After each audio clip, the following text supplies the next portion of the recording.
All right, a pleasant good morning to you coming from the sports betting capital of the world, Las Vegas. This is Ramon Scott, and welcome to Night Moves here for Sunday, November 9th. We're just a few hours away from kicking off our sports betting card on Sunday. We've got NFL action here from Berlin, Germany. Early start. Well, maybe we just go all the way here, you guys, and get ready for a great day of sports betting action. What a Saturday it was, huh? It just got over for me. Well, I gotta tell you, man, what a depressing. I was all talking a bunch of junk about San Diego State maybe squeezing their way into the college football playoff, but that ain't gonna happen. They just got rocked out there by Hawaii. What was I thinking? But Hawaii just smashed San Diego State in the final. Just went final about 15 or 20 minutes ago, but it was final by halftime as Hawaii beat San Diego State 38-6 out on the island. It was 24-6 at halftime,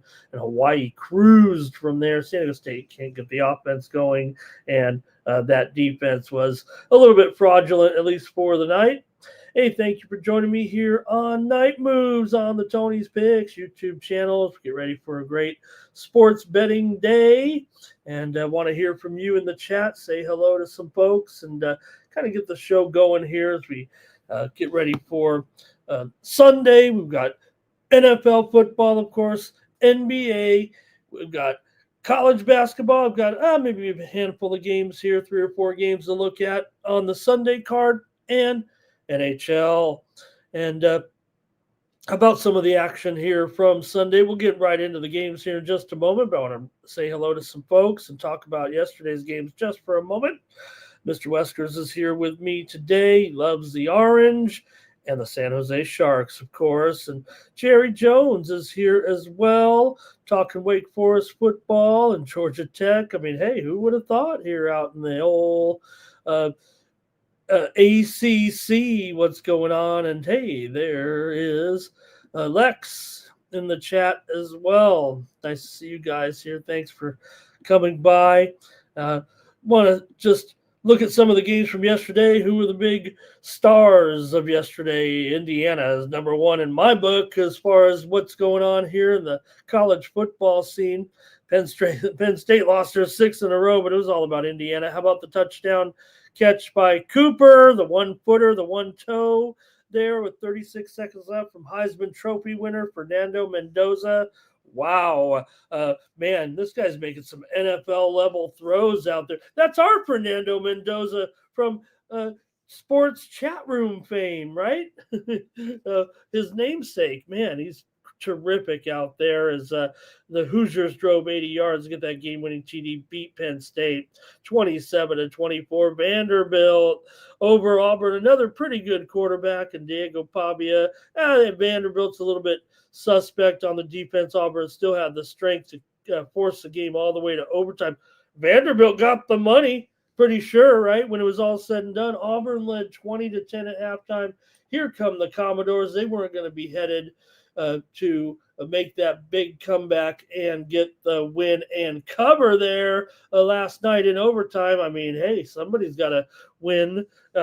Would it be by a touchdown? It was for Diego Pavia, 377 yards, 3 touchdowns. He ran for 112 yards, became the first SEC quarterback to have such prolific offensive numbers, passing and rushing, since Johnny Manziel. So a little bit different character maybe, but maybe he'll have better success in the NFL, Diego Pavia. We'll see.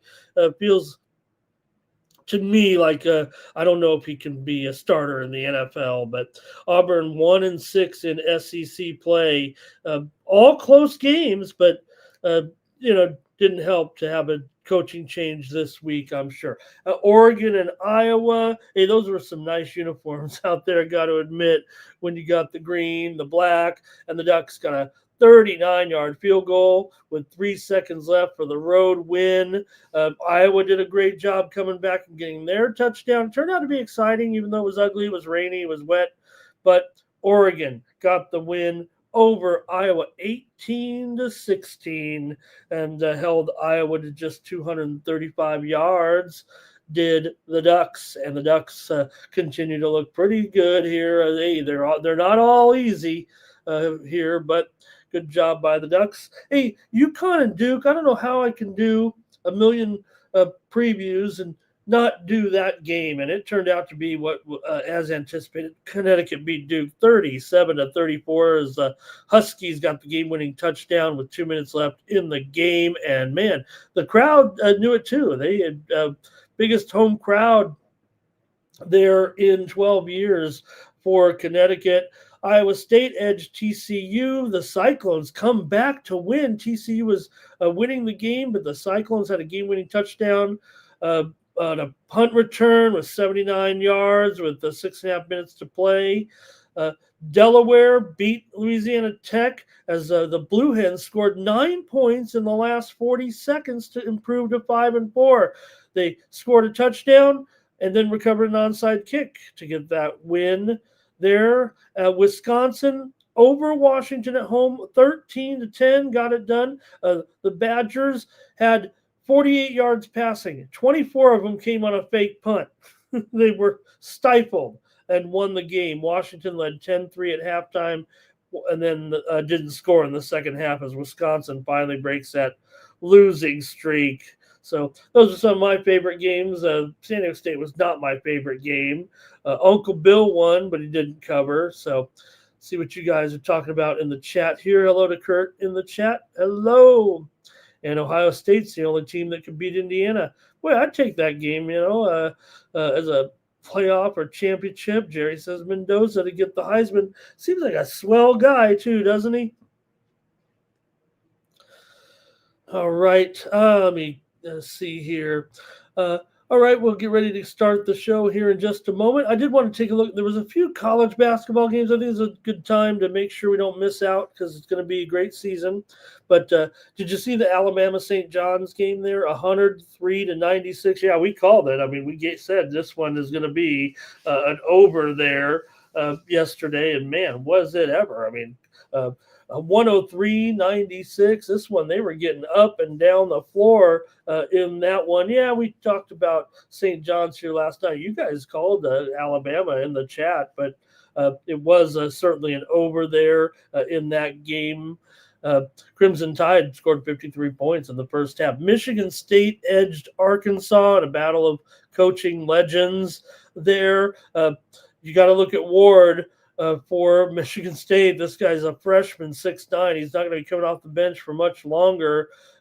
They were shooting up bricks there for sure in that game.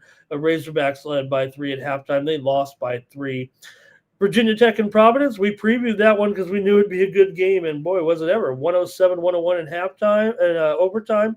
Providence led by 8 early in the second half, but how about the freshman for Virginia Tech, Abadalis?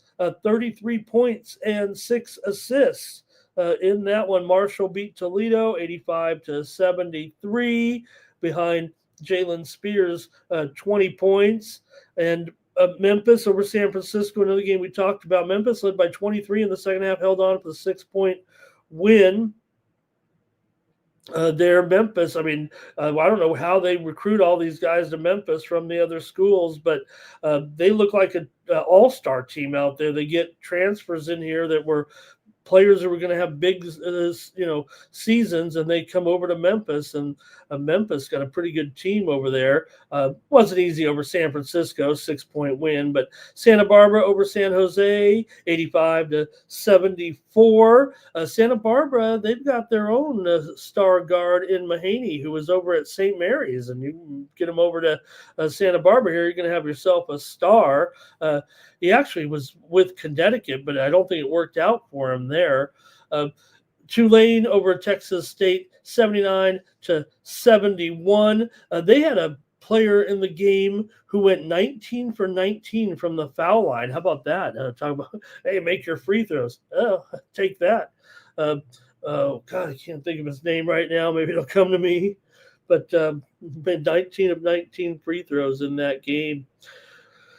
All right. Thank you for joining me here. And Timmy's talking a little soccer in there, I think, and maybe a little bit of prop action. We did have Major League Soccer playoffs, big results there with Minnesota getting the win over Seattle, Cincinnati over Columbus, and Miami blanked Nashville. We're going to talk NFL here on Night Moves and get it going in just a moment, but there was also some action to discuss in the NBA and NHL from Saturday night, and you can't forget about the NBA. Some of the games there were some good results for us, but also NHL on Saturday. We were kind of cruising on that card with some of our Night Moves picks here last night. We had Pittsburgh on that puck line against the Devils. Also here on Night Moves, we had the under with Washington and Tampa Bay last night. Also, the Bruins on the puck line there. Another Night Moves winner, Montreal over the Mammoth last night. So we came through with some games for sure. Sharks over the Panthers on the puck line was a winner for us. And also late night Ducks on the puck line against the Golden Knights. NBA won them all early, couldn't finish them late. We had Philadelphia over Toronto last night here on the show. Miami was our pick as well. Had the Bulls against the Cavs here, but those weren't all the winners there. So, all right, let's see who else is in the chat. We got Timmy Choo in there. And you guys have some comments for me. Thank you. Jerry says Purdue and the Ohio State game. I think Ohio State got the money there, right, over Purdue? Okay. All right, we got a great day of NFL action. Like I said, it begins here in just a short order. We might as well stay on the air for that 6 o'clock game, but let's bring up the games and get right to it. Too much to talk about to lament yesterday's results. And good card here for sure on Sunday, starting off in Berlin, Germany. Get ready in the chat if you want to comment with me. I'll flash your comments on the screen. You can be famous with your picks here on Night Moves. All right, we're heading to Berlin, Germany here to get us started. And with the Atlanta Falcons are going to take on the Indianapolis Colts here in Berlin, Germany. And you've got the Colts are going to be favored here, of course, by 6.5. Total in this one, 48. Look, the Falcons have had their problems here this year, but I'm going to be here a little bit. I'll call it a neutral field for sure over there in Estad. But the Falcons have a deadly offense when they're clicking. We know that. I mean, they really could. You wonder if they could shore up the defense with these guys. I mean, Penix is looking just fine out there, especially when you've got these targets that they do. I say the targets, but really, when you got Drake London, I mean, what can you say? This guy is a Superman out there, it seems like, for sure, every time. So, anyways, the Colts here, 6.5 point favorite on these guys, and the total here, 48 coming into this one.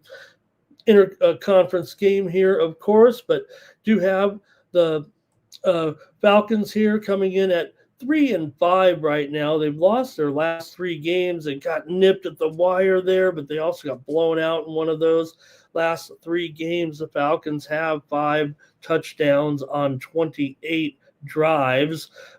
Atlanta is 4-2 as an underdog this season. The Colts were hot. They were on a winning streak too before losing last time out to Pittsburgh, of course, 27-20 on the road. Falcons are just 6-11 against the spread, last 17 against AFC competition, and they're also 8-12 against the spread their last 21 games off of a loss. The Falcons have gone under in 6 of their last 8 games. For the 7-2 Colts, they come in under Steichen 12-7 against the spread as a favorite. Colts are just 5-11 against non-conference opposition, so I guess it's a little bit neutral there when it comes to the comparison against the Colts. So see if you guys have a comment on this one between Atlanta and Indianapolis in Berlin. They don't play too often, so kind of tough to look at the historical trends between these two teams, but Atlanta has lost 7 of their last 9 overall. The Colts are still decent spread numbers. They're 6-3 against the spread this season. Atlanta, though, is 3-1 as an underdog this season. I think Atlanta probably stays in this game here, and I'm going to take them, actually. I might even sprinkle the money line in this one. The Colts are pretty terrific. We know that. But the Falcons have enough offense here, I think, to probably stay in this game and pose a threat here right now in this one. So let me hear what you have in the chat, though. I'm going to take, for me, on night moves, I've got the Atlanta Falcons plus the points here in Berlin. I think I'm getting enough there at 6.5 in this one. And we do have some comments from everyone in the chat as they're kind of getting ready here. And yeah, maybe we'll look at some of the personnel as well, because you see here, how about, hey, want to say hello to Denny Martez. Hi, Denny. He says, take maybe Kyle Pitts, maybe Tyler Warren in there for some anytime touchdowns in this game. I'll tell you this: the Colts both teams have decent offensive matchups. I think Ty Warren does have a tough matchup. Doesn't mean he can't get a touchdown, that's for sure. In fact, I would probably expect that he could be in line for one, just given the workload. But I do rate Atlanta as one of the best teams at slowing tight ends. I have them certainly probably top 5. It's one of the things they do well defensively. We know they can't stop the run. The Colts really should just try to get as much action with Taylor as possible. And got a great matchup for Daniel Jones here with Downs.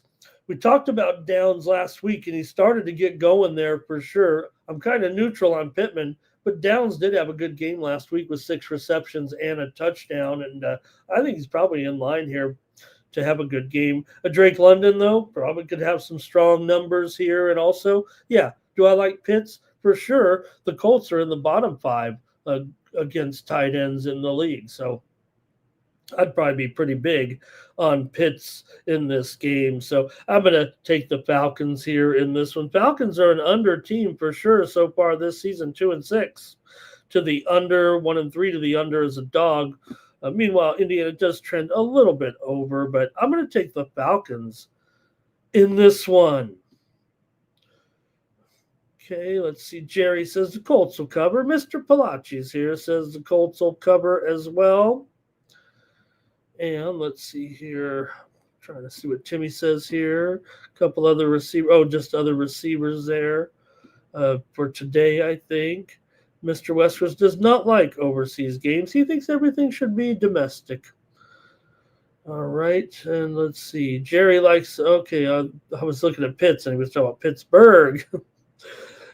Hey, Duda Lifestyle. I like that. His Falcons here for Duda.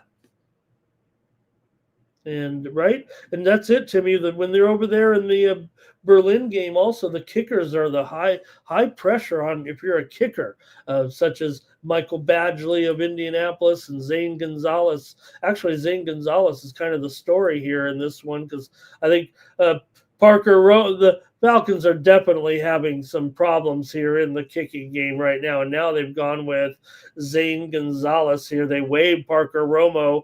Uh, you know, it's weird. You kind of regret. Those veteran kickers. You should let them kind of work through. I'm talking about Young Wei Koo now.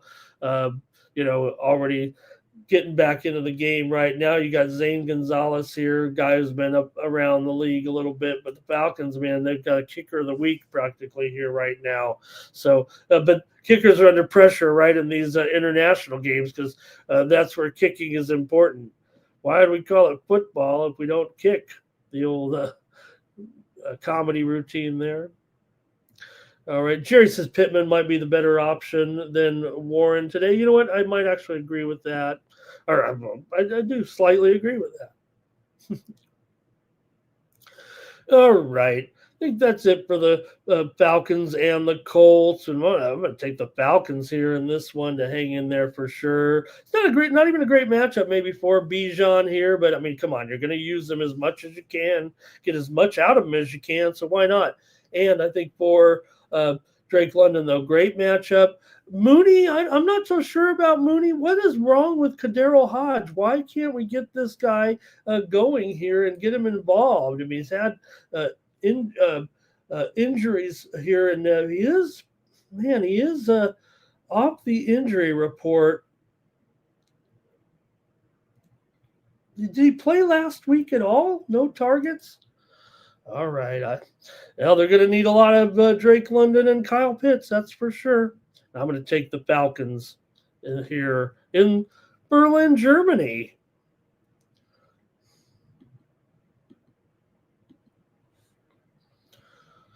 Oh, boy. The Cleveland Browns are taking on the New York Jets. Hey, if you thought that game Thursday night was good, just wait till this one. Maybe it'll be a little bit better. I don't know if it will. We got at least we have for the Fields in there this week. I say it seriously, right? I mean, for the Jets here with Justin Fields in there, a pretty good option. Now, Cleveland has taken a majority of the. Jets open a 2-point favorite. Now Cleveland's a 2-point favorite. I get it here, but maybe this is spots where maybe you start to say, hey, enough is enough. You got Dylan Gabriel still in here right now for the Cleveland Browns. I know that's not a terrible thing. He's been getting his feet wet in there, but yeah, I saw Harold Bannon Jr. is in the game. He's been an up-and-coming star, it feels like, at tight end, but to see what's going on here with the Jets. Now, Tyrod Taylor was upgraded to probable, but hey, Fields is the man. He proved himself. He was a man, right? That's what we said when he went out there and did what he did when the pressure was kind of on there and they were getting on his case, and gets promoted back into the starting position because it went down, and he proved himself in that game. I said that's what you need to do when they beat the Bengals with Fields, right? I mean, screw you guys. So get him in there and let him do his thing. There was 39-38. Remember, they scored 23 points in the fourth quarter. 5 of the Jets' 7 losses have been up by less than a touchdown, but this is the NFL. Maybe everybody's got it that way. Gabriel's 1-3 as a starter so far for the Browns. They can't score any points. They've got the worst offense in the league. They've scored 17 points or less in 7 of their 8 games here. That's why they're 2-6. In their wins, the defense was very, very good. We know how good their defense can be. I mean, got the sack king, the sack master in there as well. So Browns on the road, they've really struggled for sure. They're 8-19, last 28 as a road underdog. But I wrote that one back when they were an underdog, and now they're a favorite. They're also 2-8 against the spread off of the bye, and that's where they're at this week. So Jets did trade their 2 best defensive players here, so that is a little bit of a factor. Here's the Jets kind of in tank mode for sure, but they did have been running the ball pretty decently here. I'll see what you guys think about some of the personnel here, if anything. But the line moved basically after those after they made those trades. But look, I know Sauce is a fine player, and they're going to miss those guys. But they're not playing the Buffalo Bills or New England Patriots this week.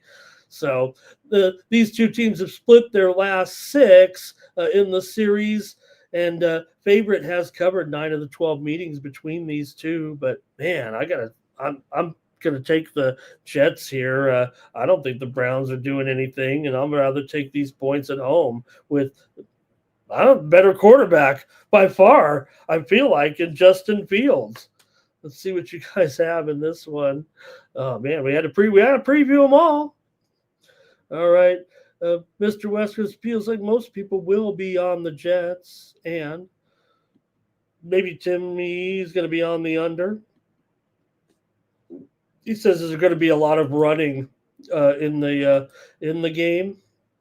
I don't know. I think Justin Fields. Like I said, I thought it was great the way he, uh, you know, took the brunt of what everybody was saying about him, about the team, and he basically won that game and proved everybody wrong. The Browns got a strong defense, and the Jets have injuries as well, the wide receiver core. But let me look at the status here of Wilson. I mean, he's going to be in there. We already heard he's probable, so that's good news because he had missed 2 games in a row.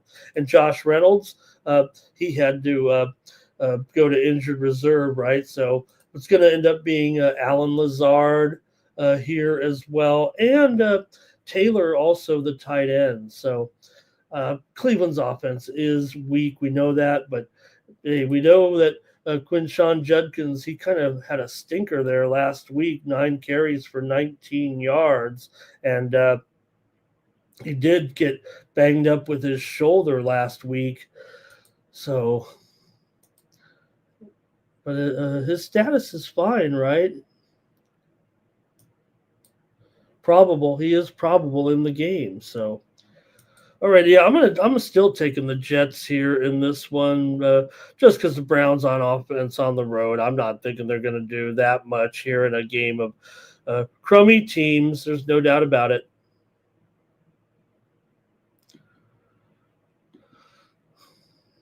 Ugh. It's not going to get much better when the Saints take on the Panthers here on Sunday.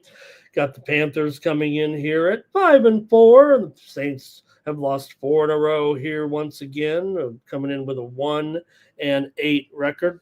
Panthers are in off of a win here last time out over Green Bay, of course, 16-13. They've been playing pretty good of late. This has been a good season for the Panthers, let's face it. And they're going up against the New Orleans team, certainly struggling here right now. But, oh, man, you're really going to trust the Panthers here to cover some numbers, 5.5 and 38.5 here in this one. Let's take a look and see. I mean, division matchup, too. So that puts a little bit of extra emphasis here, it feels like, for the Saints to be able to hang in there a little bit. Carolina's covered 4 of their last 5. The Saints have failed 4 of their last 5. 7 of the last 9 meetings between the two teams have gone under. New Orleans is 3-6 to the under so far this season. And you're sitting here, though, with a 38. What's the score going to be? 21-16? A 5-point spread around this number. That's 37. That's what would be expected, I would guess. The series here between these two teams, you look at New Orleans and Carolina, like I said, usually goes under between these two teams. New Orleans has won 12 of the last 17 meetings between these two teams overall.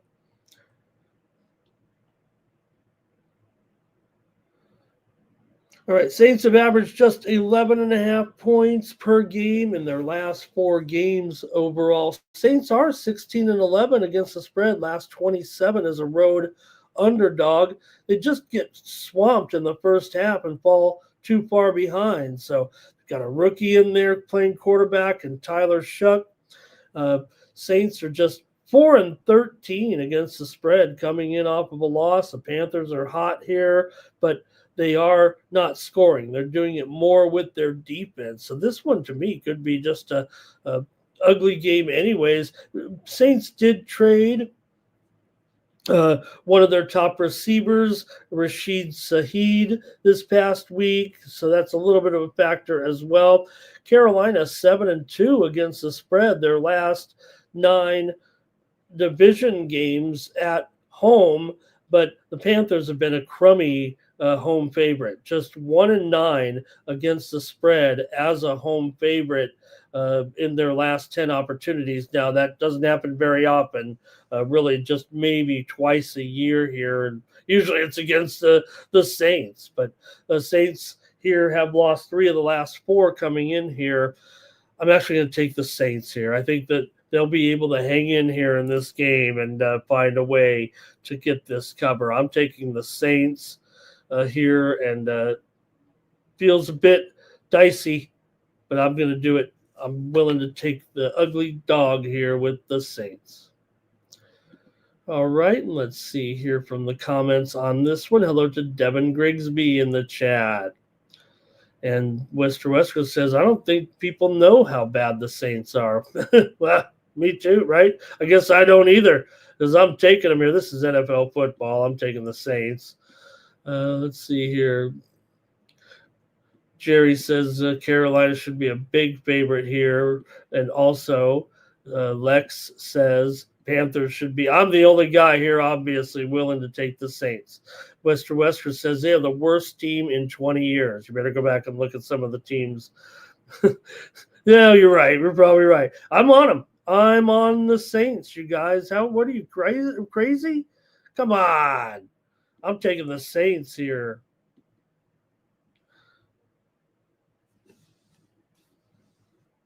All right. Yeah, I am. I'm not kidding here. And hello to Keith Just Truth in the chat this morning.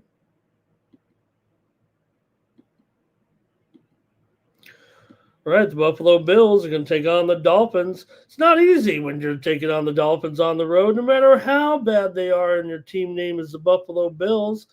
I'm not saying they always go in there and struggle, and certainly Buffalo is, here we are again, right, with a team far better than the other team. 9.5 point spread here. You got Buffalo coming in 6-2. Looking pretty strong, of course, 5-3 against the spread. The last 8 is a road favorite, 8-5 against the spread. Last 13 division games, Miami's lost 4 of 5. They're giving up big points, but they still are 9-6 ATS. Last 15 at home, 11-8 ATS. Coming in off of a loss, Bills did beat Miami 31-21 at home back in week 3. Miami covered the spread in that one. Bills have won 13 of the last 14. They've won 5 of the last 6 here in Miami and went 4-2 against the spread. This series has gone over in 8 of the last 13 coming in, but I'm taking the Dolphins. Call me crazy here, but I'm taking these points at home for sure. Dolphins here, just 4-5 ATS, but Buffalo is 2-4 ATS as a favorite so far. And like I said, Miami got the money last time. Miami's got the money in both of the last 2 meetings between the 2 teams. So go ahead and let me have it in the chat, but I've got to be on the dog here actually with the Dolphins in this one. Miami's gone over in 9 of their last 10 games at home. Timmy Tushu has a prop pick here with Shakir in this one. Should be a great matchup for Buffalo's offense. I mean, Miami's pretty bad, bottom 5 for sure against the run, maybe bottom 3. So James Cook in there, a little bit of Johnson. One thing Dolphins do is pretty good against receivers, but not number 1. So Shakir has a great matchup. The tight ends have a good matchup as well. So can't really make much of an argument for the particular matchups, but this is the NFL after all. I'm just going to be on another dog here, plus 9.5. Timmy says he's got Cook as an ATD in there. And also Keith Just Truth likes Cook on his yardage prop. You know, he was banged up a little bit, but still almost finished there. near his expectations last week for another pretty good game. He was banged up. I don't think he's on the injured list, so no, he's not here. I don't think right now, heading into today's game. All right. And does Allen have to do everything himself? He shouldn't have to, right, with this matchup. I mean, he's got Cook, he's got Shakir, he's got Kincaid, but we'll see. I'm definitely taking the Dolphins here, plus the points. All right, the Jaguars and the Texans here. Jaguars coming in 5-3. The Texans are 3-5. Jaguars have earned 1 point favoritism here on the road against Houston. Davis Mills is in at quarterback for the Texans here. So maybe you're downgrading him here. I certainly think it is a downgrade, but come on. The Texans have a pretty decent defense here. Jacksonville isn't anything special offensively. They're clunky for sure. I'm not going to try. I've got another home team here in this one. I'm taking the Texans. We can break it down too, but I can tell you right now, I'm just taking the Texans here at home over the Jaguars for sure in this one.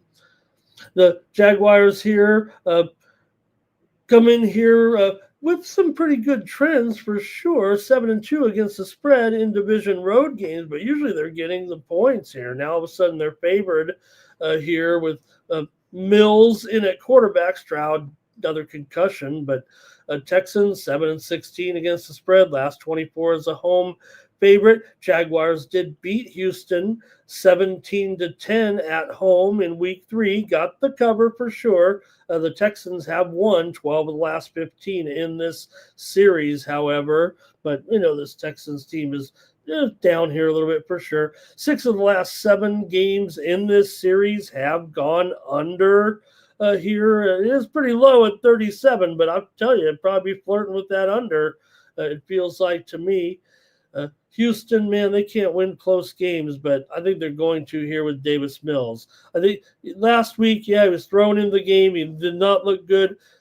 We've seen Davis Mills give him the week to prepare, give him the full set of reps, and he has been better in his appearances. We know Davis Mills has started several games in the past here with the Texans, and I say several, a handful of games with the Texans. And I'm going to take them here. Man, I am feeling pretty contrarian here tonight on Night Moves. Give me the Texans here in this one. I think I'm just going with the home teams. No, I had the Saints there, but okay, let's see what we got in the chat. Jerry's got Detroit, Baltimore, and the Rams. And Keith Just Truth likes Prater here to go over in his field goal prop. Jimmy says be a low-scoring game, 1st to 17 wins. And Jerry says they've beaten the Texans here. Now, in 3 straight games, have the Jaguars. Okay. But the Jaguars won the game earlier, right? It was 17-10 Jaguars back in the meeting back in September, right? Love those Saints, Mr. Weskers. Love them. All right, next up.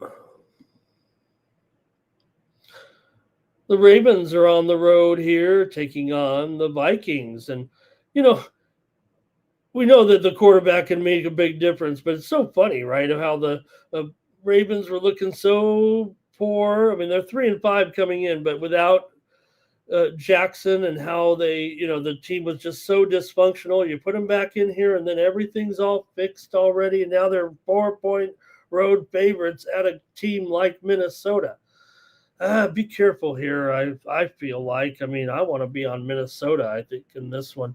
I like J.J. McCarthy. I think this is going to be, there's a reason why, they kind of saved the spot for him, groomed him up here a little bit. And even when he was out, getting ready, getting healthy for this season, O'Connell put his faith in McCarthy, maybe he's going to reward them. We've already seen him do some spectacular things. Now, Vikings will have trouble stopping Derrick Henry for sure. Vikings here, not great defensively. They do get after the quarterback, so Lamar might be under a little bit of pressure here to get it to his receivers here, but decent matchup here for Zay Flowers and Bateman and Hopkins. Can these guys continue? Can these? They are feel like they're it feels like they're underachieving though a little bit still, but we're just getting Jackson back into the fold after all. It's only been one game, so let's just hold back a little bit here.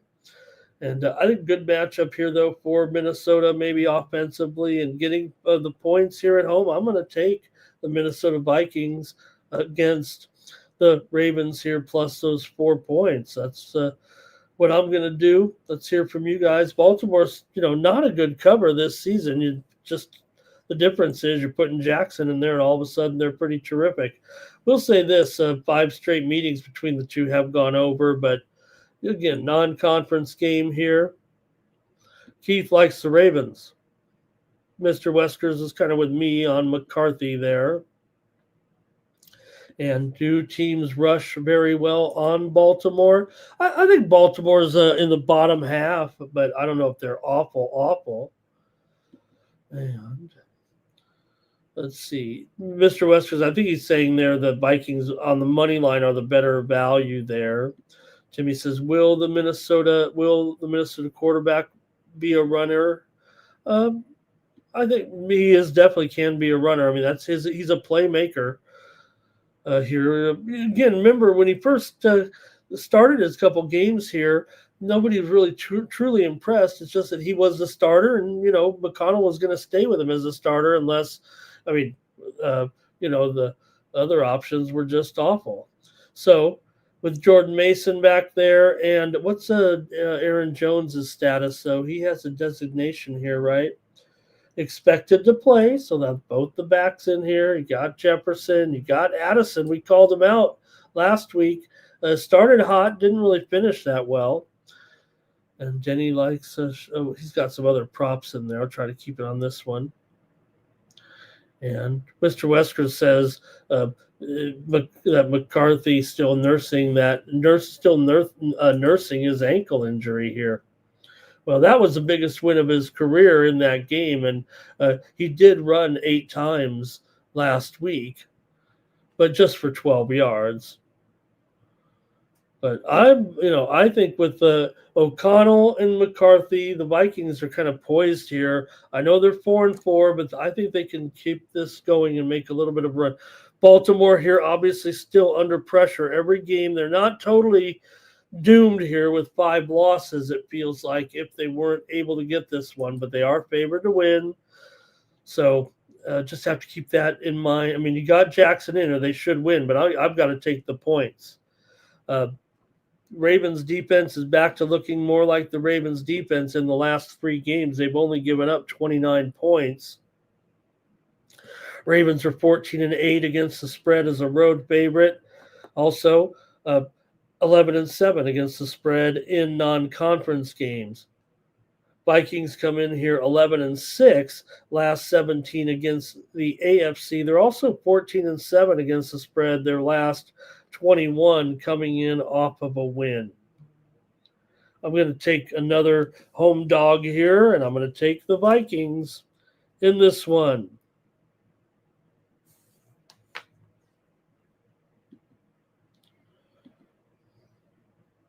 Oh, look at this. So, hey, this was just the Super Bowl a few years ago. I say a few years. This was the pandemic Super Bowl, right? The Patriots and the Buccaneers. Got the Buccaneers favored. It feels like a big game right here, right now, with the Patriots coming in here 7-2, the talk of the league with Drake May coming up against the Bucks. Bucks are still favored, of course, with Baker. And this one feels like a good one, man. Put this one in the afternoon window at least. Patriots coming in on this winning streak. Been covering good numbers too. 4-0 against the spread on the road. 2-1 against the spread as a dog. Bucks are just 1-2 against the spread at home, but 3-1 against the spread as a favorite. So a couple times in there as a dog, it didn't quite work out for them, but nonetheless, you got a Patriots team coming in here clicking right now. I mean, Drake May, all of a sudden, he's a MVP candidate in the league. All of a sudden, Patriots have won their last 6, going 5-1 against the spread in those games. Patriots here 3-9 in their last 12 against the spread in non-conference games. The Bucks, hey, they're playing some defense too, but struggling to run the ball. So a lot of pressure comes down on Baker. And they have been opportunistic, though, this defense here of late with turnovers. That's really helped them as well. Bucks are good in close games. See what you have in this one. 6 straight meetings between the two have gone under, including the bowl. But they really don't meet that often. So see what you got here in this one between the Patriots and the Bucks. I'm taking the Tampa Bay Buccaneers in this one. Man, am I going all sides here with you guys? I feel like I'm neglecting my favorite totals here. I'm going with the Bucks, and I'm taking them to cover here at -2.5. Mr. Palachi likes the Patriots. Tampa Bay and over for Keith. Jerry likes Tampa Bay here. And, feel like I want to go money line, but I don't do that here on the show. But, man, maybe it will be a close and exciting game. Sure it will be according to the spread there. But I'm going to take the Bucks here at home to stop that Patriots winning streak right now. The Patriots, hey, look, not going to fret on them. We've been on them here for sure. How about Igbuka for a touchdown, says Timmy Two Shoes.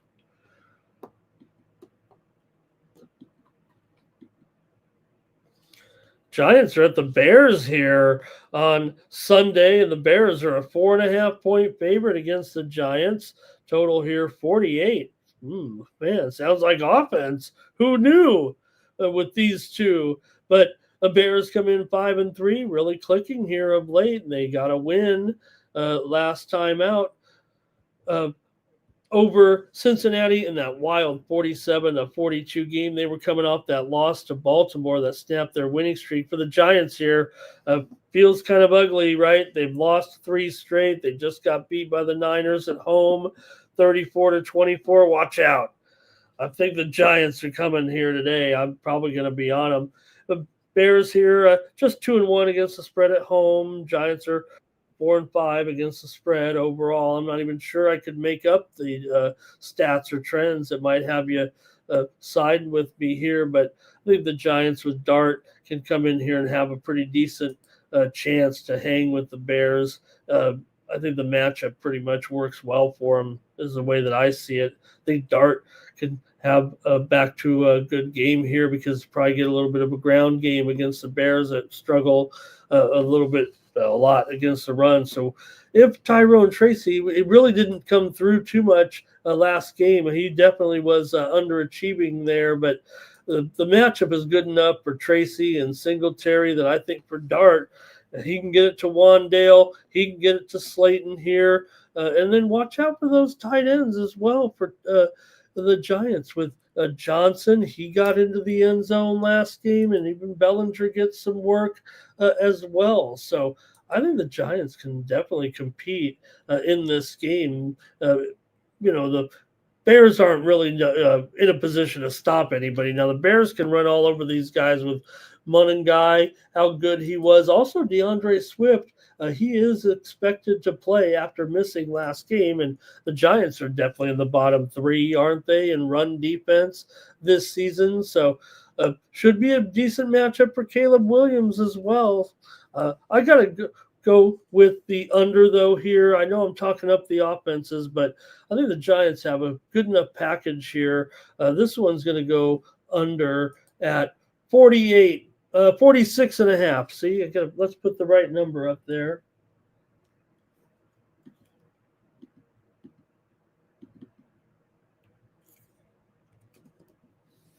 There we go. I'm going under, though, in this one with the Giants and the Bears in Chicago. Uh, the weather here getting cold, man. 36 degrees. Clear skies, but still. Brr. Go to see what you guys have in the chat in this one.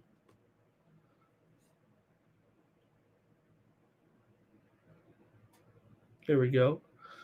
Cole Kmet, probable here for the Bears. DJ Moore, probable. Odunze, probable. Burden, probable. Bears have their weapons. Dart over in his rushing yard, says Keith Just Truth. Jimmy Choo says he likes Dart for a rushing TD. And let's see, Bears have a good D, says Timmy Choo. Force the Giants to settle for field goals twice.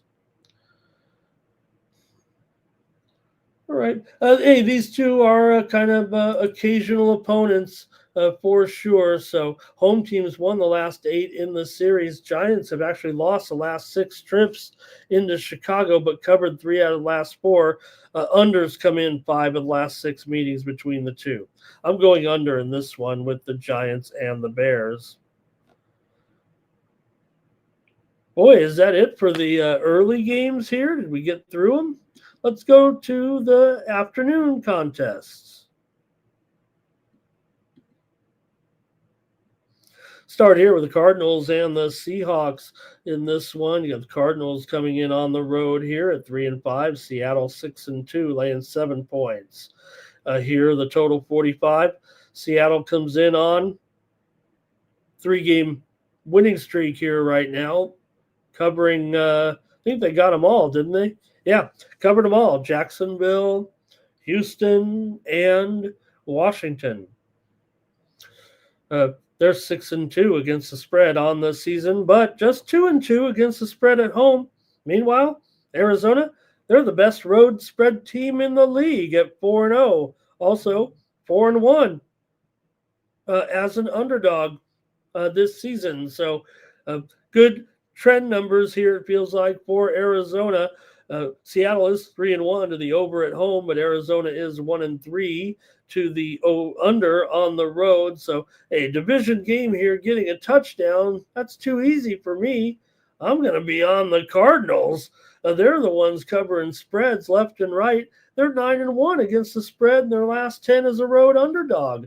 Yeah, they've struggled in the division, 4-6 in division on the road against the number, but Seattle, they're obviously on fire. I mean, they've won and covered all these games in a row here right now. 6 of their last 7 they've won and covered. They had that game against Tampa Bay that they lost, but man, they almost won that one too. It was 38-35, remember?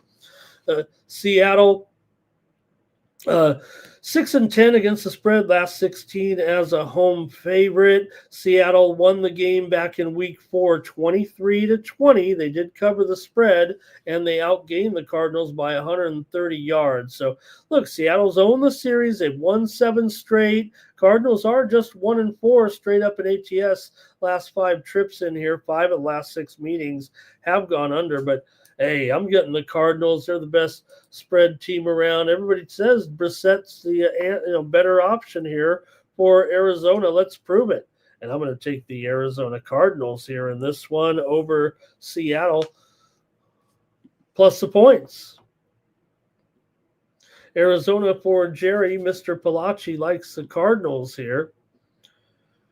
And what about Jacoby? I got you there.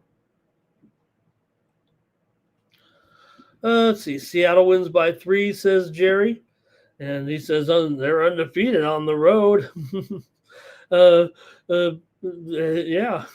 Wait, is that Seattle Is that what or is it under? Seattle under definitely on the road. No, because they're at home. Jerry, I don't know what that says. All right.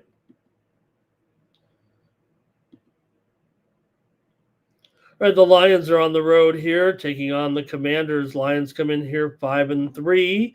They've lost 2 of their last 3, but Washington's lost 4 straight, and Mariota's in there again this week. Detroit's 4-1 against the spread as a favorite. The Commanders are 1-5 against the spread as an underdog so far this season. So that might be too easy to just line up the Lions, but I don't know if I can do it, quite frankly. Taking a touchdown at home, I just can't get off taking points at home, I think, right now in the middle of the season here in the NFL. Mariota, we know he's capable. I mean, these Lions have been smashing all season long. I get that. They're also 8-0 against the spread, last 8 games coming in off of a loss. This is their favorite role. They're 12-2, and their last 14 is a home favorite.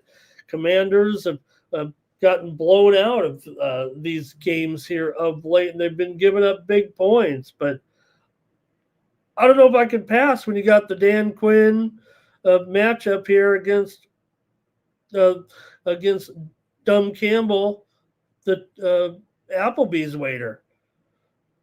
Lions have won 6 of the last 8 in the series. The last 3 in the series have gone over, but I've got the under here in this one with the Lions and the Commanders. I'm probably feeling it there with the Commanders here, but with all those trends, I don't want to embarrass myself here on YouTube, but man, I can rarely pass on a home underdog like this. Let's see what you guys have. Jerry says a better road team. Washington definitely is terrible, says Jerry. And Timmy likes St. Brown for a touchdown. All right, I'm just going to take the under with the Lions and the Commanders here. Woo! What a card. Hey, let's get a division matchup here with the Rams taking on the Niners here. Rams come in here 5-5. Okay, I get it. The Niners, half the team is injured here, but I heard they were getting healthier with some of these guys here of late. Brock Purdy is actually questionable here. We know it's been Mac, and that's fine.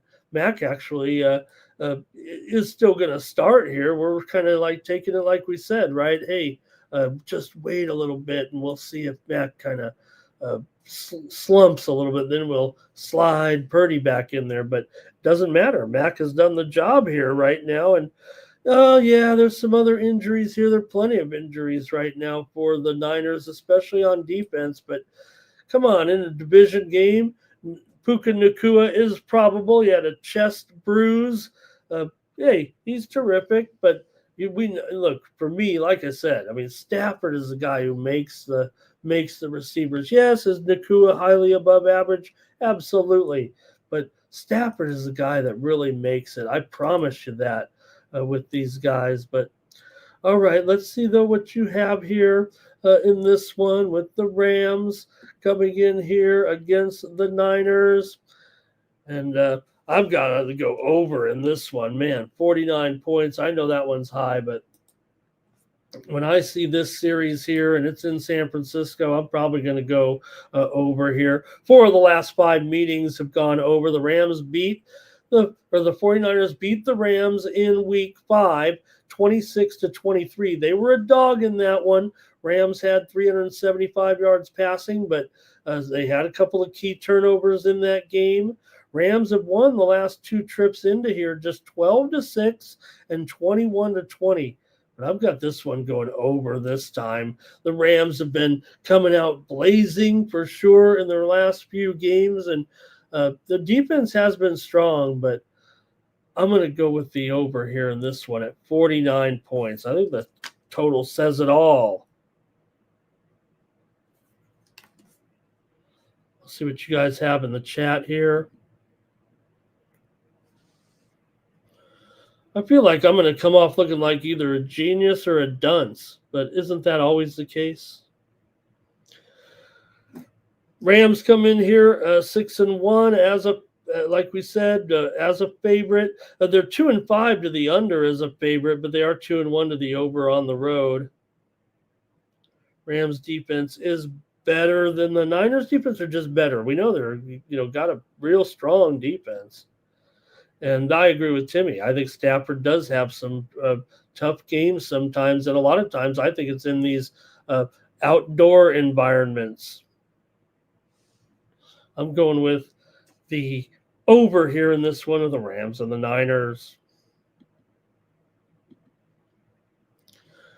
All right, I got to be a little bit worried about my Chargers here in this one going up against the Steelers. They are really banged up.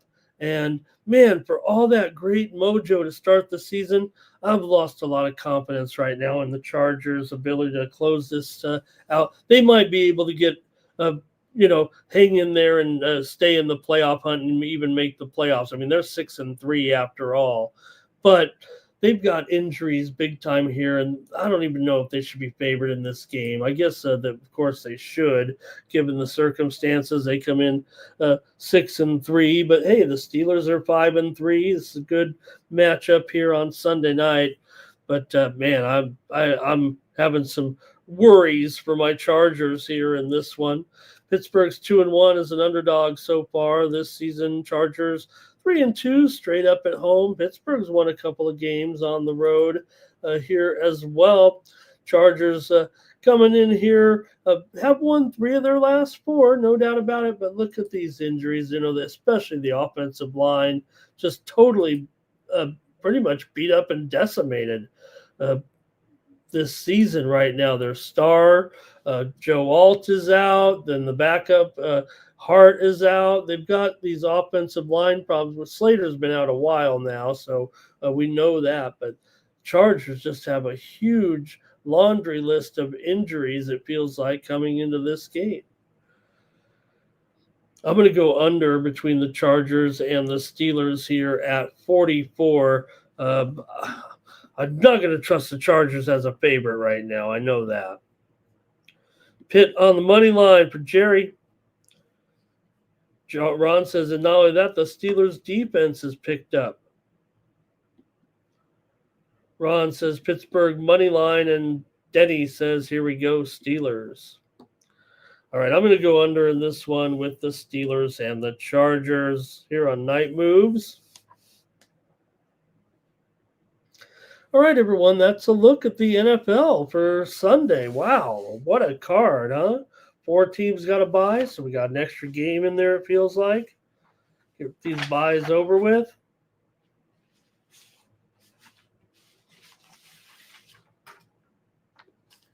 Okay, get a move on here on the show. We're going to go next to the NBA. We've got some NBA action here for Sunday. 7-game card, actually. So let's get into it right now.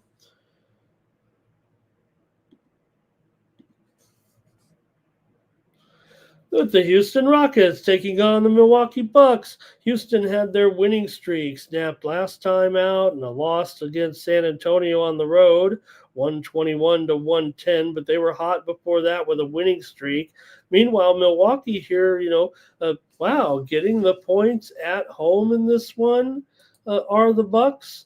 We know the Rockets have been good, but the Bucks have been pretty solid too. Coming in here 6-3 right now. The Bucks are 4-1 against the spread at home, and they're 4-1 against the spread as an underdog. Can you imagine? They've already been an underdog 5 times already, and here they're a home underdog again against the Rockets. Now, we do know the injury concerns here about Giannis, but he is probable in this game. I want to take the Bucks here against Houston, plus the points. Both teams are 6-3 ATS. Now, Houston is 4-1 against the spread on the road here, but I'm going to take these points for sure. Milwaukee's 4-1 straight up at home so far this season. Almost overlooked, it feels like. I got to take the points here. I'm seeing 4s everywhere, actually. Timmy says, is Giannis out? Mr. Palachi says Giannis is going to be out. I think he's in. I've got him in as in. Am I wrong? I mean, I get what you're saying because of the fact that the line is what it is. So, and if you guys got something you want to tell me, let me know. Because I think I'm, getting a look. It's not some big secret, but you guys have a different injury report than I do. Mr. Palacci says he's day to day. Okay, I've got him as probable, but I pay good money for these injury reports. Over for that was the football game. Mr. Palacci said if Giannis is in there, then play the Bucks. See, I'm more like I'd probably play the Bucks no matter what. I usually do. I'm usually playing spots because if this is the case, if Giannis is questionable, then once he's ruled in, the spread's going to go down here for sure to at least 2, right? And I think he's in, so I've got to take him right now. I've got to take it right now at 4. Timmy says, "How about the under?" I don't know about that. Houston 6-2 to the over so far, 5-0 to the over on the road. Milwaukee's 4-1 to the over at home. I'm actually skeptical about this game staying under. I think it'll probably be an over, but I'm going to go ahead and take Milwaukee here. They've been the solid cover. Houston has covered 4 of the last 5 meetings between the two teams. They meet just twice a year. 4 of those have also gone under.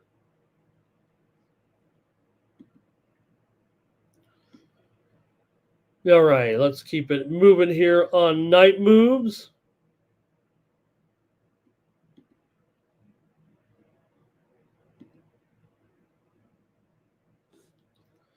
Next up, oops, I'm sorry about that. That's not the next game.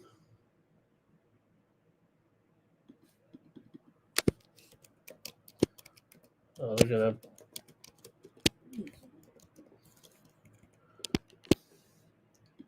Here we go.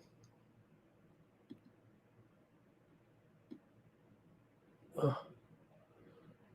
Sorry, guys, having a little technical issue here.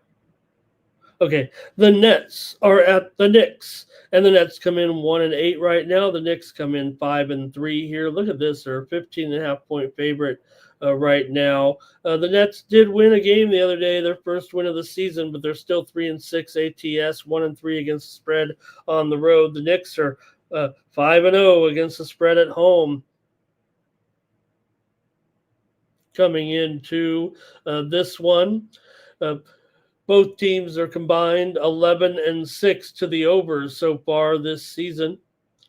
Man, I know that's a lot of points, and man, I like to grab a lot of points, but I'm having problems with the Nets here right now. They got the win against Indiana, then they came back against Detroit, lost by 18. Knicks, meanwhile, have covered 3 straight, even covering double digits against Washington. They beat them by 17 at home 2 games ago. I'm taking the Knicks here, minus 15.5. Give me the Knicks in this one.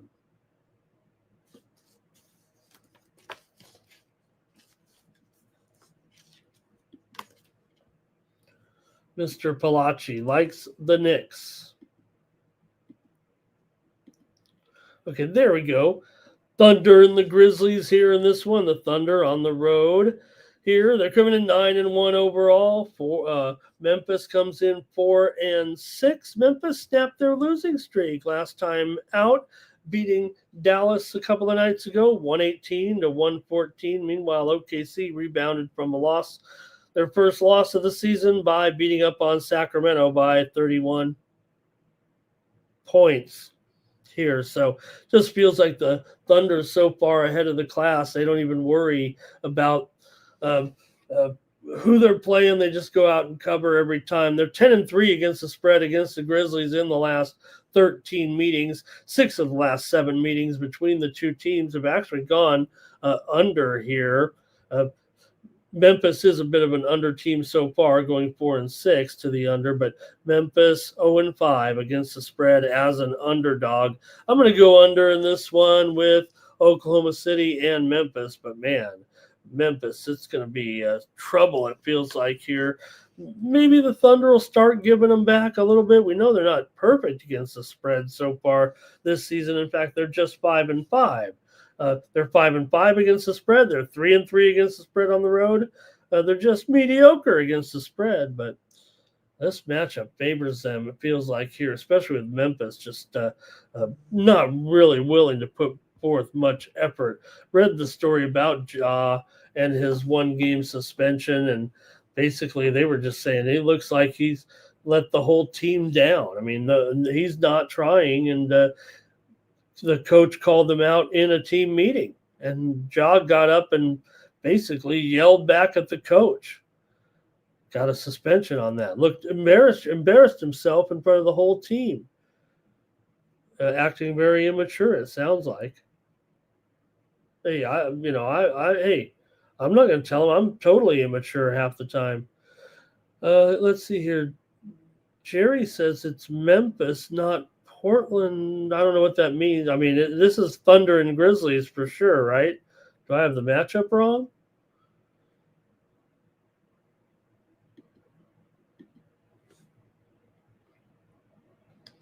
The Boston Celtics taking on the Orlando Magic here. A battle of 4 and 6 teams, but Orlando's actually won 3 of their last 4 coming in right now. Orlando 1-3 against the spread at home, but Boston 1-4 against the spread on the road. Kind of an awkward matchup here, the way things are going right now. But for Orlando here, they come in off of a win over the Celtics the other night. It was what was it, you guys? 123-110 2 nights ago, as Orlando got the win. So you do have a little bit of revenge here, but but Boston's just been so awkward this season. Are they to be trusted? They're 1-7 against Orlando on the road in the last 8 meetings between the two teams. 4 of the last 5 meetings between the two teams have gone over, but this Boston team just feels broken. Right? I mean, some of these games they've gotten blown out by Houston at home, remember?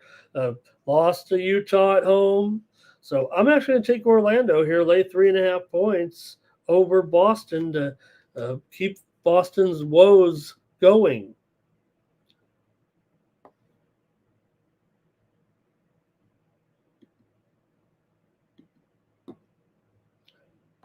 Detroit Pistons on the road taking on the Philadelphia 76ers. The red hot Pistons, man, they're for real, right? This group of players, chemistry is pretty good here right now, and Detroit's on fire. Looking strong here with this 5-game winning, 5 wins, 5 covers actually in a row right now. Now this is a trouble spot for them. Make no mistake. Philadelphia's gone 8-3 against the spread, last 11 against Detroit. And not only that, Philadelphia has been a strong cover so far this season. These are probably the 2 best cover teams in the league here so far. Philadelphia is 4-0-1 as an underdog against the spread, 7-1-1 against the spread overall. Detroit 7-2 against the spread, and 5-1 against the spread as a favorite. I think this going to favor Philadelphia actually in the end, and I'm going to take the Sixers. Sixers are 7-2 to the over so far this season, but Detroit is 1-3 to the under on the road. But I'm taking more home dogs here, and I'm going to grab Philly. They've been as hot a cover as anybody. 13 of the last 20 meetings between these two teams have gone over. Detroit has lost to 9 of the last 11 trips in here to Philadelphia. So, yes, Detroit has been hot, but maybe they're facing a little bit of a nemesis here.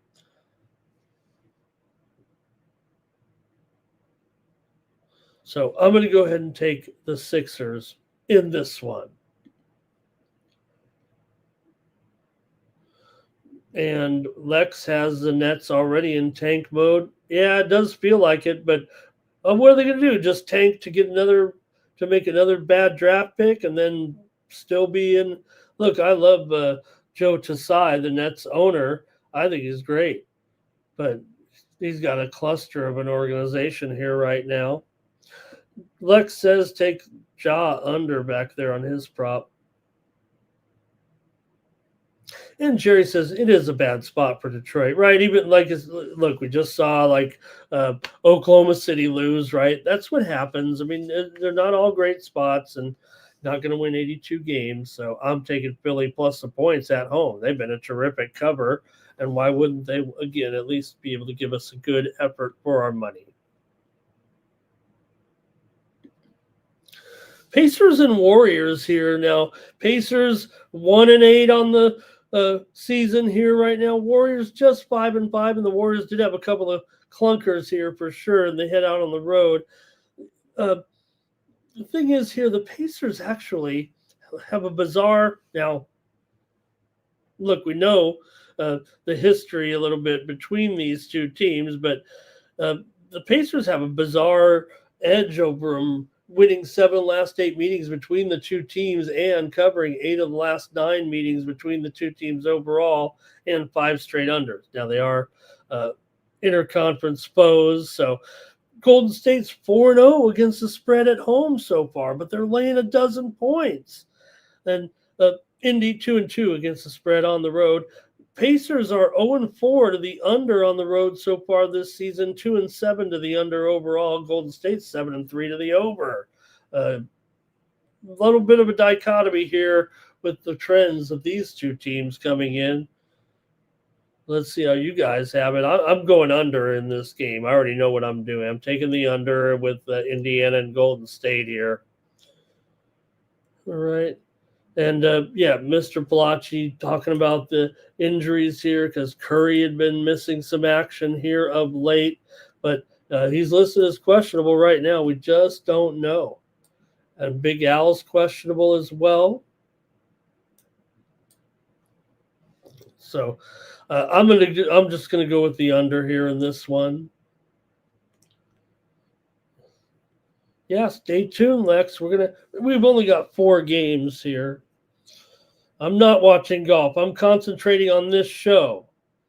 Just happen to have the golf on here. Good tournament. I mean, this is going to be a fierce finish here with the top 7 golfers here, all within 3 strokes. Long way to go. And this is the final round of the Abu Dhabi Championships. All right. Yeah, I'm going to take the under in this one. All right, Timberwolves and Kings, Western Conference matchup here with the Timberwolves favored by 5.5. Total's gone up here to 235, maybe even 235.5 between these two. Let me update that line. Minnesota coming in here 5-4. The Kings come in here 3-6 right now. Minnesota just 3-6 ATS, but Sacramento 1-3 ATS at home. But with the Wolves laying 5.5 here, that actually might be a reasonable number the way the Kings are going right now. And Minnesota has covered 5 straight meetings here in Sacramento between the two teams. 4 of the last 5 meetings between the two teams have gone over, and I would expect that could be the case again here today.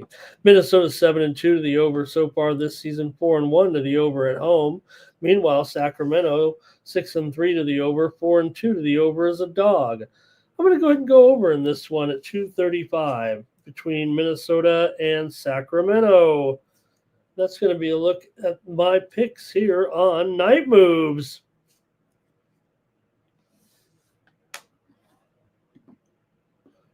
All right. Jerry says, no NASCAR. Yeah,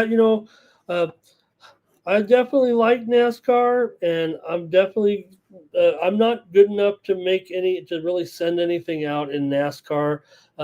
Occasionally I'll get a package together with my top NASCAR players, but I just feel like I'm not quite strong enough in NASCAR to make it much of a premium. Probably people arguing out there, we're not strong enough in anything. All right. I think that's it for you guys in the chat in the NBA. I've got a nice NHL card here for Sunday, so let's get into that. Boy, with all these games here, I got a lot of notes, got a lot of papers. And let's get it started here on Sunday in the NHL with the Chicago Blackhawks take on the Detroit Red Wings. And get the Red Wings here, big favorite, $1.90, 6.5 under at -120. Chicago comes in here 7-5-3. Detroit, meanwhile, comes in 9-6. Detroit has lost 2 straight coming into this one. They lost to BGK on the road. They lost to the Rangers at home. Meanwhile, Chicago's won 2 straight over Vancouver and Calgary on the road on a little bit of a Canadian swing. Now they head east a little bit to go take on the Red Wings here, who are a big $1.90 favorite. We've been talking constantly, I have anyway, about the 1-goal game factor and what we're seeing. We saw more again on Sunday. Not all, but look, the first 4 games on the card, or the first 5 games on the card, were 1-goal games. Now, there were 2 other games. 7 of the games on Saturday ended up in 1-goal games. And if you're getting a decent price here on this one, I'm probably going to do it. I'm probably going to take the Blackhawks here with, I'm not saying I'm doing it every time. I mean, I just got blasted yesterday laying a puck line, which probably shouldn't be doing here right now. Blackhawks are +1.5 at -165. Let me see if I can't look at the total with you here, because I don't want to do many 165s on the show. It's getting a little bit harder with the way that the lines are in the NHL. They're really juicing up these puck line dogs, and well, that's okay. I mean, all right, now I'm just going to do it. Give me Chicago here on the puck line +1.5 at -$1.65. But I think Blackhawks here against the Red Wings for me. Red Wings own this series. I know that. But when was the last time the Blackhawks even won?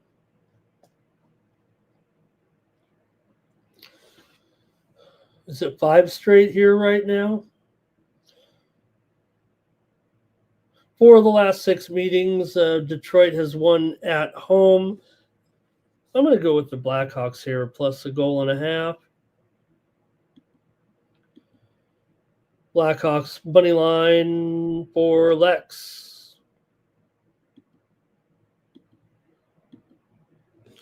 Kings are on the road taking on the Penguins in this one. And you got Penguins. I mean, they're playing great. They're 9-4-3. The Kings are just 6-5-3 here right now. Both teams coming in off of a loss. Penguins lost last night to Pittsburgh 2-1 on the road. Kings, meanwhile, they also played last night at home against. No, it wasn't last night. They just started this road trip. No. They played 3 nights ago against Florida and lost at home. Kings have been inconsistent for sure. And if I'm going to be able to get the Penguins here at +$1.40 or better, that's where I'm going. The Penguins have had a great start to the season. They certainly look like they're going to be able to compete here for a while. Whether or not they'll fade or not in the end, hey, that remains to be seen. But right now, they got a real strong record, and they're a pretty big underdog here at home against the Kings. I'm going to have to take the Penguins in this one, plus money. Give me the Penguins here. They've got Hollers out, but I'm going to go ahead and take the Penguins in this one. Hello to Blue in the chat. Hi, Blue.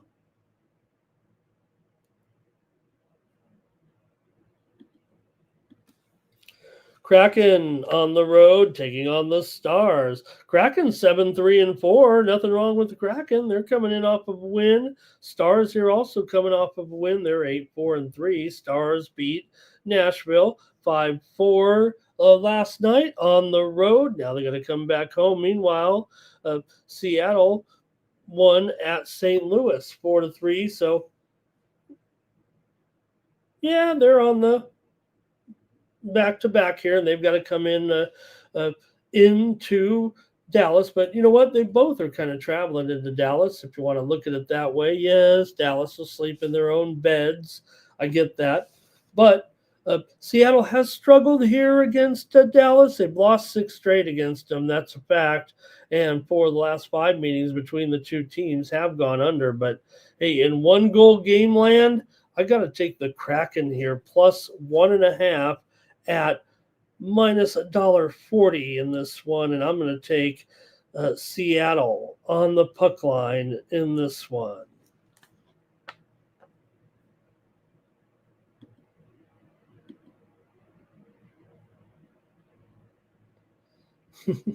Blue wants to know when I'm sleeping. Tell you what, I was watching that San Diego State game, and I might have closed my eyes there for a few minutes in the chair for sure. I was getting pretty frustrated in that game, and yeah, I might have woke up in the third quarter when it's 34-6. Uh, uh, it wasn't. I felt like it was a safe bet to close my eyes right there because I didn't want to see the Aztecs offense. And not only that, they weren't moving the ball. It didn't look like they were going to get. Even though I was all fired up for that game all day, I have seen. If you watch Hawaii football, right, you've seen enough. Yeah, they can get into some real wild games, but San Diego State doesn't have enough offense. And I was sitting in that chair waiting all day. I told those guys 3 times on a show that I was on a MMA show. Oh, I can't wait for the San Diego State game, man. This is the game of the season because, with the situation with the college football playoff, the Aztecs kind of had a secret back door to get there, but they had to win them all, and they got beat by Hawaii. It was not good. And I said, I'm going to close my eyes. Mammoth on the road, taking on the Senators here in this one. Senators $1.20, and total here 6.5, shaded to the under. Vemoka here is in goal for the Mammoth.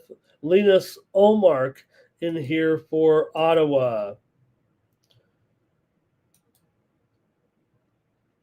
For Olmark here, he comes in with a 5.43 goals against average, 3.36 goals against. 5-4-3 record, 3.36 goals against. Vemoka 7-3 record, 2-6.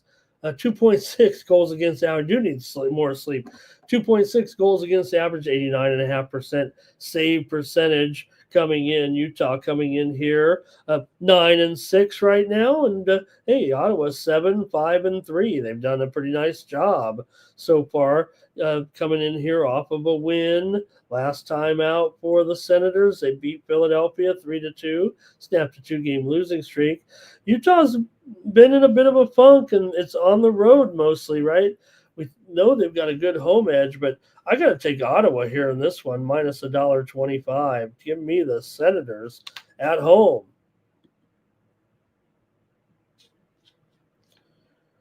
Okay. That's right, Blue. I get, oh man, got to do my shows, but I get excited when I know I get to come in and hang out with the chat. I mean, in my life, this is the most exciting thing going. I wake up and I'm like, whoa, excited to go do the shows. Hurricanes are at the Leafs here in this one. Hurricanes on the road here, favored. They come in 10-4, but Toronto's 8-6-1. Toronto was on a 3-game winning streak before dropping that game there last night to Boston, 5-3.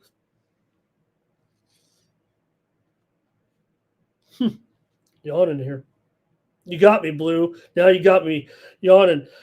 Carolina comes in here on a 3-game winning streak, looking pretty good for sure. Toronto's a terrible puck line team, but hey, they are 7-3 at home. Carolina's 9-2 as a favorite. This is only the second time this season Toronto is an underdog. They did lose the first time they were an underdog, but man, I think I want to take them here as a slight underdog in this game at plus $1.05, $1.10. Stolar is expected to be in net here, I do believe. 6-4-1, 3.11 goals against. And I think Kachekov is expected to be in here for the Canes. I got to take the Leafs here in this one. Give me Toronto for sure over Carolina. All right, the Leafs for Blue.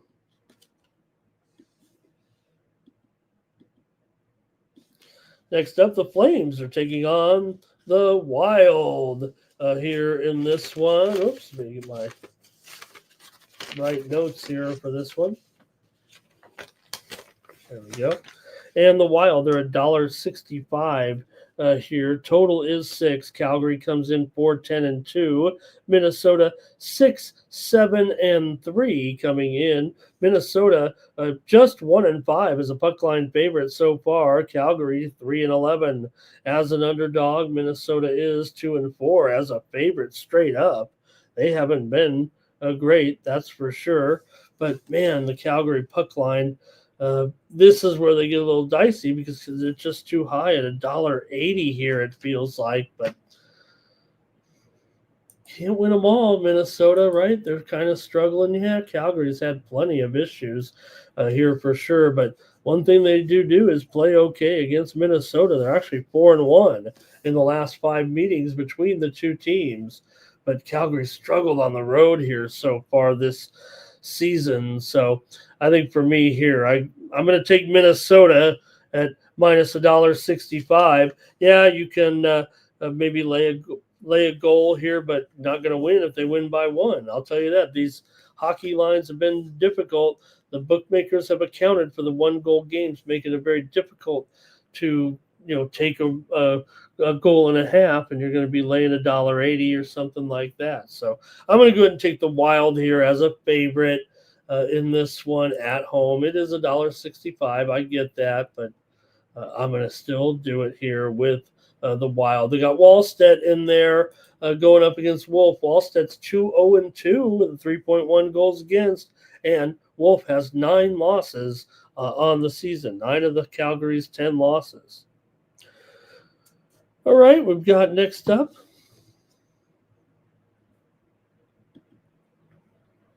the Avalanche are at the Canucks, and wow, how about what the Avalanche did last night to the Oilers? The Oilers can do that sometimes, right? Really lay a clunker in there. Colorado comes in here now, 9-1-5, been very strong. 1 regulation loss all season. Vancouver's 8-8. They like a result. They don't like to. Colorado, though, is on the back-to-back, obviously. They're so hot, but still going up against a Vancouver team that is 6-4 on the puck line. Interestingly, though, Vancouver just 3-4 at home so far this season. Colorado has, let's see here, 4 of the last 5 meetings between the two teams have gone under. 4 of the last 5 meetings between the two teams here in Vancouver between the clubs have gone under. But Vancouver is 6-1 to the over so far this season. Meanwhile, Colorado is 3-5 to the under here. But oh man, you got Colorado here, a big favorite coming in. Canucks have played admirably so far for sure. Off those 9 goals there, I got to try Vancouver here as a dog. Let me see if the puck line is $1.70 here. The money line, I'm going to take them on the puck line. I'm doing a minus $1.70, but look, the Colorado money line is $1.80. Maybe Vancouver, sprinkle that money line a little bit. Maybe take it down to +1 if you want. But on the show here, I'm always trying to at least go puck line or money line. And I do want to win. So I'm going to go ahead and take Vancouver. Big money line favorite here, or puck line favorite here. Probably should take the dog in this. Probably should just take it as a straight up dog here on the show. Okay, let's see here. Jerry said that was the most. I think he's saying that's the most Edmonton gave up all season, right? Yeah, that was bad. 9-1, was it? The Jets are at home, or the Jets are on the road, taking on the Anaheim Ducks. Jets come in here at 9-5. The Ducks are one of the best stories going right now at 10-3. Hey, the Jets were expected to be decent. They've turned out to be pretty good. Nobody thought the Ducks were going to turn it around like this. They aren't even getting any respect. How do you not take the Ducks here? I'm taking the Ducks at home plus $1.25 in this one with Luke Dostal here in goal. He's 7-3-1 with a 2.81 goals against, 90.5% save percentage. Yeah, you got Connor Hellebuck in here, 6-5, 2.29 goals against, 92% save percentage. I got to take the Red Hot Ducks here at home plus money. Give me the Ducks tonight. Ducks for blue in there.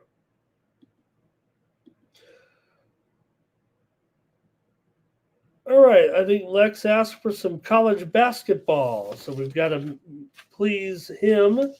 And I have selected just 4 games, I'm afraid here. It's a good card for sure, as far as decent number of Sunday games, but not all of them are great games. But let's get into the ones that I like here today, and started off here with Indiana taking Marquette. Oh, man, Midwest battle here. They're actually playing this one in Chicago, so a neutral site game here between Indiana and Marquette.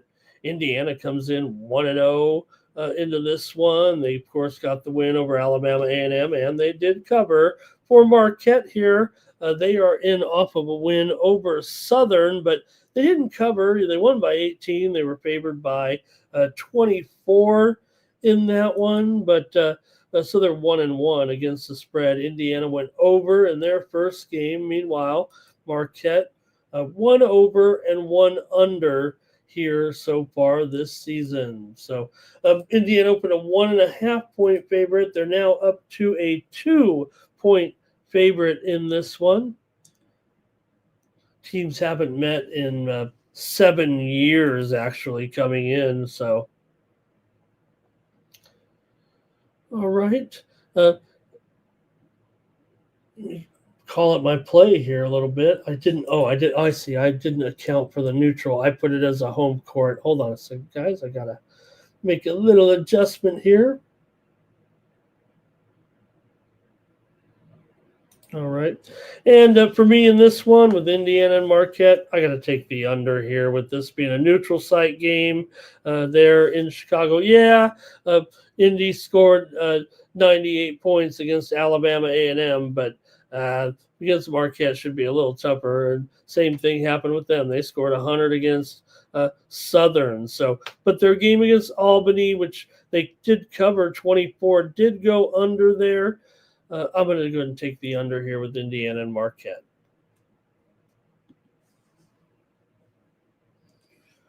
All right, let's see here. Dan Blue does not like Indiana football. And Timmy says, "How is Marquette? He usually likes Marquette." Yeah, I think we're getting a pretty standard Marquette team here this season. Like I said, 2 wins so far, obviously against weak competition, but they're led by Chase Ross here. The swingman, they're pretty good so far this season. And also Zay Lowry, Sean Jones.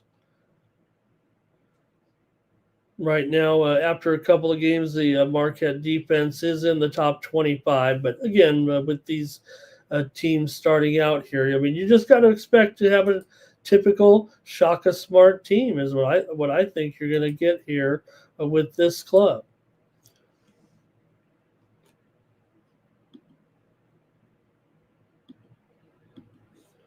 All right, Texas A&M is on the road taking on Oklahoma State. Texas A&M's, but this is a real road game. They're favored by 2 here, maybe even 2.5 right now in this one. And the total here, 169.5 with A&M on the road. A&M already with a couple of wins so far this season for the Aggies. They beat Northwestern State, got the money. They beat Texas Southern and got the money.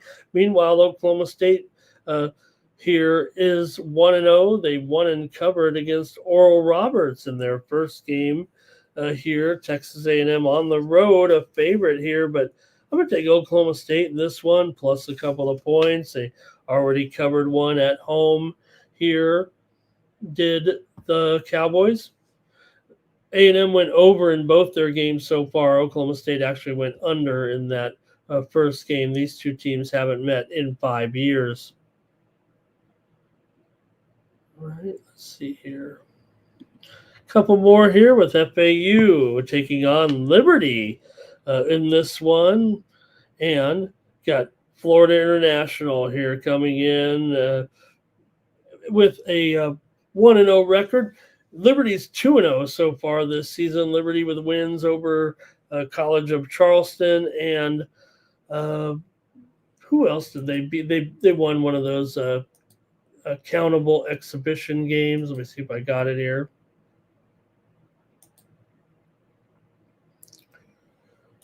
They beat Kentucky Christian, KFC, Kentucky effing. Okay, they beat Kentucky Christian in their first game, then beat College of Charleston 90-75, and they did cover in that one. FAU, meanwhile, with a win and cover here over Charleston. Let me see here. Okay. Oh, they also played Charleston. Oh, this is an event. Okay, I got you here.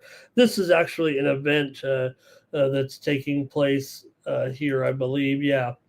So the teams are turned around. So actually gives you a little bit of a neutral,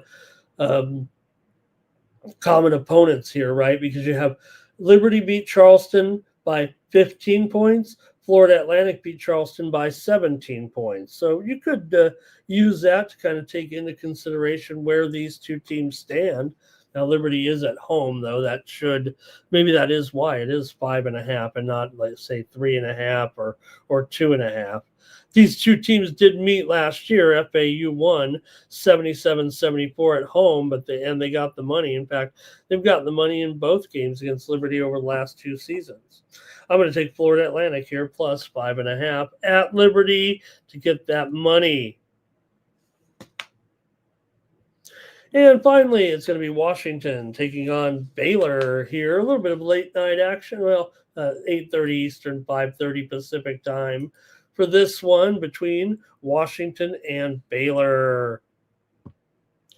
For Baylor, they coming in here right now with a record of 1-0. Washington's 2-0. Baylor with a win over Rio Grande Valley, 96-81. They couldn't cover 24.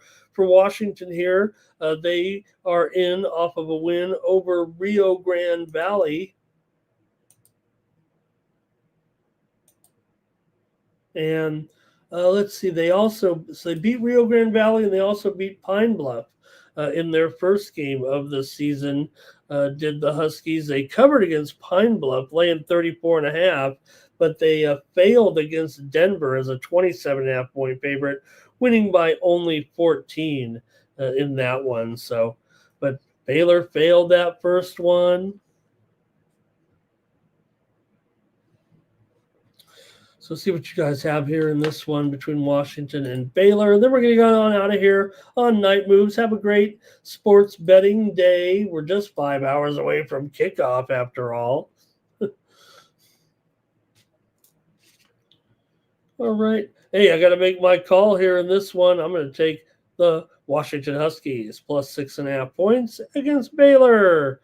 Yeah, Baylor failed that first one. That one was, like I said, probably a game that they probably should have actually ended up covering there against Rio Grande Valley. But, man, they mailed it in defensively. Okay, give me Washington here plus 6.5. And we'll look at the comments here. Let's see. Huskies and Baylor over. Thank you, Timmy Chushu. Thank you to Lex in there. And hey, thanks to everybody. We ended up here on the show with the man of nearly 100 of you here. So really appreciate it. Feels like it wasn't my best show. I was all steamed about that Aztecs game and had to get my nap in here. So, all right. Thanks for everybody to join me here today on Night Moves. We'll be back tomorrow with more Night Moves. Don't forget to join the Tony's Picks morning show tomorrow at 9:30 Eastern, 6:30 Pacific. I'm sure Tony will have a good crew on getting ready for the Sunday NFL action here. And make sure you join me back here on Night Moves. Hey, don't forget to head on over to Tony'sPicks.com. I'll have my best bets over there today and every day over at Tony'sPicks.com. Click on the handicapper leaderboards to see who's hot and then get signed up. All of our crew is rolling over there right now, so make sure you check them out, see who's doing well. I'm going to have some props for sure in that first game and also for the Sunday night game. I think that's the way I'm going to be attacking it here on this Sunday. Oh, let me bring up the website here while I'm talking about it. There we go. Go on over to Tony'sPicks.com. Use the promo code TonyT at checkout. Save 15% off all premium pick packages, including mine. Hey, take a look at Javon Jones in there, 9-5. My man Ron Crawford, 8-4. Chris was 4-1, and Alessandro had a huge card there. Came out on top. Ronnie's up 8 units over the last 7 days. Great job, Ron. DeAndre's up there, up over 2 2/3 units over the last 7 days, and he's the leader in the 30-day board here since he's joined the team. Doing pretty well, up 16 units. Hard to believe he's been here 30 days already. Good job, DeAndre. Check out our premium picks over there. There's Ron's goal line stand up there. Tony, he has his 3-pack of plays for today as well. And there's more cappers here, including DeAndre there. He's got his Sunday Fun Day best bet. Hey, it's only fun if you win. There's Higgs up there coming off of a big weekend. Appreciate the crew. All right, it's going to do it for me, and I'll be back tomorrow with more Night Moves. We'll look at Monday Night Football and more, so join me here on the show. Thanks to everybody in the chat. Everybody in the chat, thank you very much. And for Tony'sPicks.com, I'm Ramon Scott. So long from Night Moves.